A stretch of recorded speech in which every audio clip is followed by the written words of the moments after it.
ગીર સોમનાથના ઉનામાં રેતી ખનનનો પર્દાફાશ થયો છે। સેંજળિયા અને નવા બંદરે ગેરકાયદે રેતી ખનન થતું હતું। રેતી ખનન કરતા 6 ટ્રેક્ટર અને ટ્રોલી ઝડપાયા છે। ઉનાના દરિયાઈ પટ્ટીના ગામોમાં ગેરકાયદે રેતી ખનન થાય છે।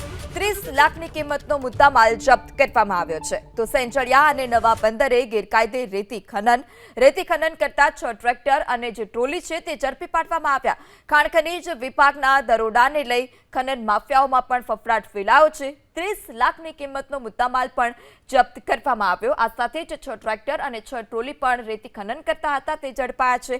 સેંજળિયા અને નવા બંદરે આ પ્રકારે જે ખનન માફિયાઓ હતા તે બેફામ બન્યા હતા અને જ્યાં ગેરકાયદે રેતીનું ખનન કરતા હતા। ઉનાના દરિયાઈ પટ્ટીના ગામોમાં પણ ગેરકાયદે રેતી ખનન થઈ રહ્યું હતું। ખાણ ખનીજ વિભાગે દરોડા પાડ્યા, જેમાં 30 લાખથી વધુનો મુદ્દામાલ જપ્ત કરવામાં આવ્યો છે। સેંજળિયા નવા બંદર સાથે ઉનાના દરિયાઈ પટ્ટીના ગામોમાં આ પ્રકારે ગેરકાયદે રેતી ખનન થતું હતું।